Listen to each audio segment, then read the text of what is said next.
Hi, I'm Ven, welcome to my book corner, and today is my February wrap-up video.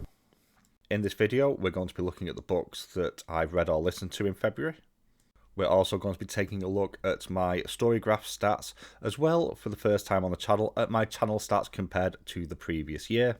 If you enjoy this video, please consider dropping a like and a comment down below letting me know what you've read during February.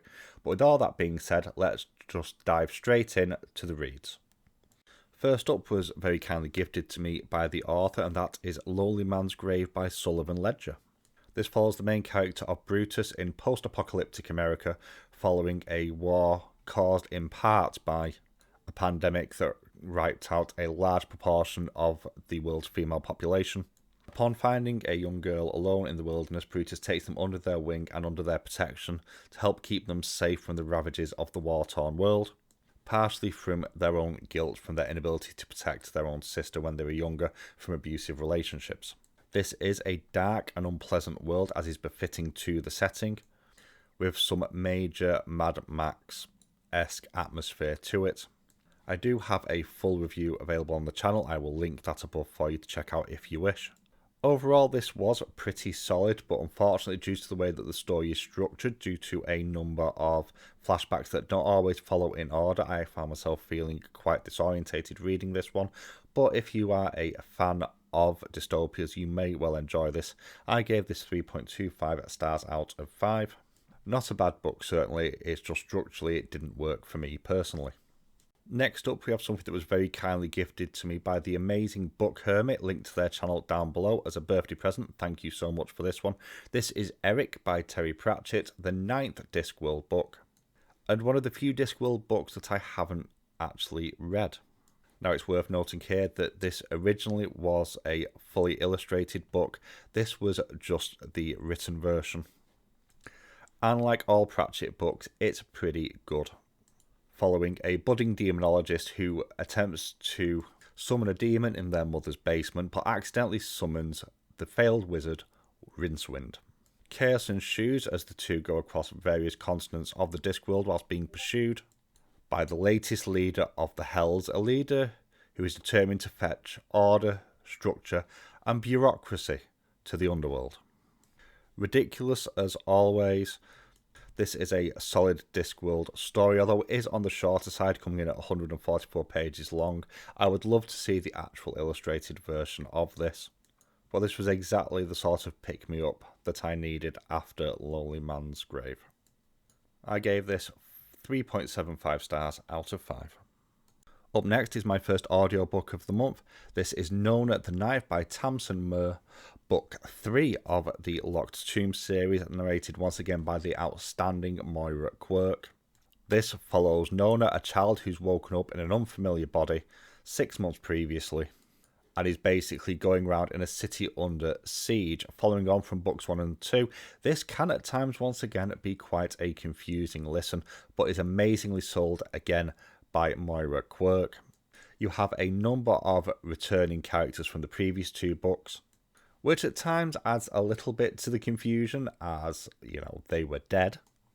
But much like book 2 in the series, this does pull together really, really well in the last quarter and starts to make a bit more sense. I can't really say much more here without spoiling it, but once again, this is absolutely dripping with character. I do highly recommend the audio version of these books as well. I have said this before.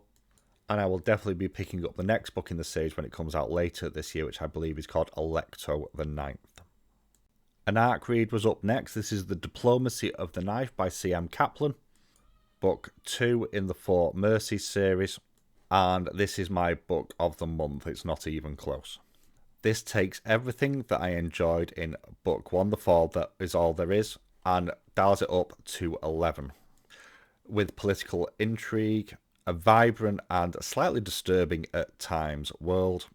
The whole aesthetic of this almost Victoriana biotech works really, really well, and the fact you have so many characters that are so many shades of grey in terms of morality, and such an intense main character as Peter really worked well for this. I have a review with the author Connor on the channel if you want to go check that out, as well as my review, which I will link above, and a first chapter read for this one. If you are a fan of grimdark fantasy, I think you will really, really enjoy this. If for no other reason than the world building, the vibrancy of the world is truly disturbing, amazingly original. This is my book of the month by far. Up next we have Off Kilter. This is a short novella, again from C.M. Kaplan, and this acts as a prequel to his The Sword in the Street novel, and covers how the two main characters of that, John and Edwin, meet.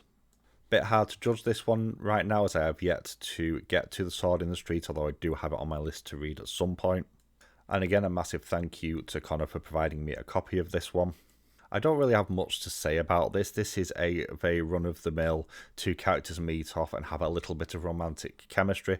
It is incredibly short, and as I am lacking the context of the main novel right now, it's a bit difficult for me to judge. It was a quick read. I enjoyed it well enough. I don't have a rating for this one, but it certainly got me interested to see where the story of these two characters goes. Scythe Sparrow by Bryn Weather is up next. This is the last book in the Ruinous Love trilogy that began with Butcher and Blackbird and then disappointed with Leather and Lark. I managed to accidentally read this over Valentine's Day, so that was fun. And this is actually kind of the sweetest of the love stories of the three.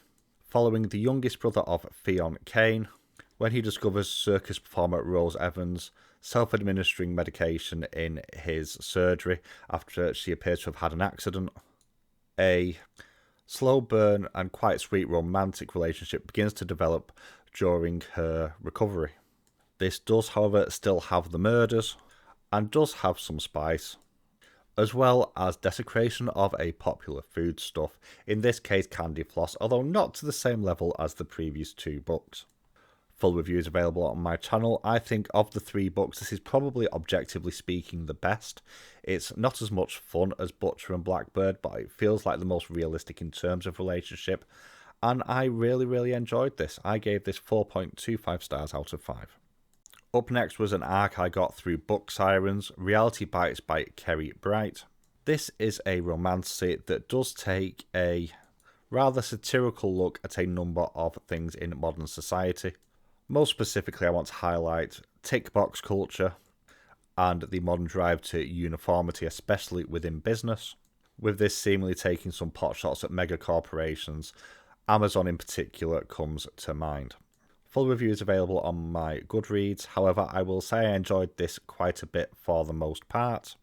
You have 3 POV characters, although Jax is easily the highlight of the group, and this is set in a supernatural world where cherubs and pixies and sirens and sprites all exist.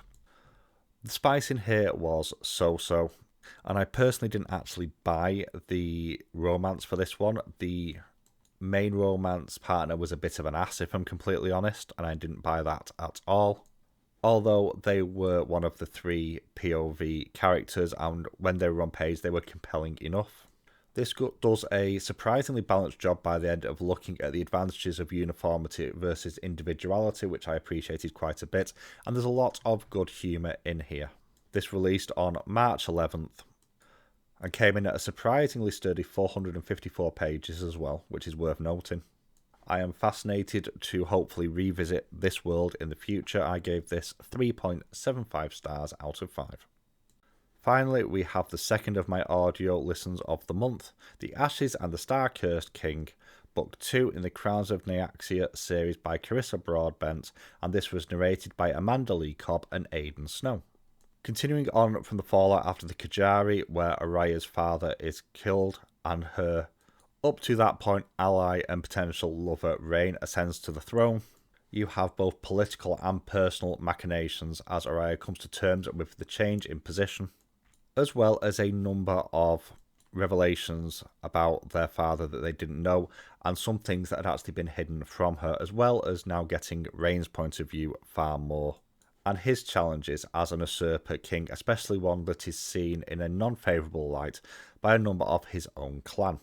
This is well narrated, it is well written as well.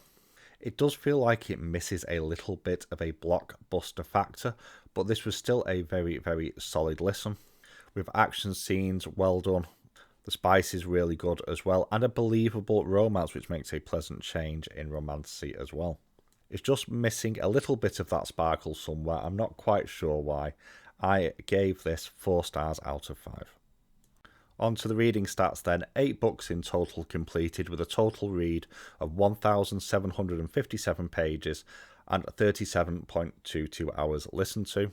I just want to add I had started another book called Bloodstains by Gaslight by Red Largo. I will cover that in my March wrap-up, but I did make a start on it and that will count towards some of my pages read in February. We're continuing to lean towards adventurous and dark as always, but a little bit more funny in this month as well, with 4 books hitting fantasy, 2 hitting LGBTQIA+, 2 for sci-fi, 2 for romance, with 1 each for dystopian, horror and contemporary. It's worth noting that off Kilter currently has no tags on Storygraph, so that would actually add 1 each potentially to fantasy, LGBTQIA+, and romance. Out of the 8 books, 7 I've given star reviews to with an average of 3.96, 1 coming in at 5 stars being Diplomacy of the Knife, 3 4 stars, 2 3.75s and a 3.25 star. Compared to my 2024 reading, this was actually considerably down. In 2024, I read a total of 15 books for a total of 4,006 pages, although I had no audiobooks in that. But I did say at the start of the year I was likely not going to be reading as much, and I think 8 books and 1,757 pages is perfectly fine.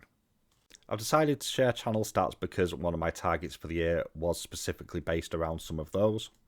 So, in February of this year, we had 943 views. This is compared to 554 last year. Watch time of 140 hours compared to 28 last year. And we gained 7 subs compared to gaining 5 last year. In terms of types of videos, this year we had 7 videos and 2 live streams compared to 9 videos and 1 short last year.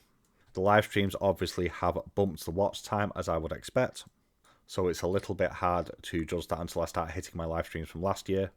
But overall, not a bad month, considering it has felt like an absolute slog on here during February.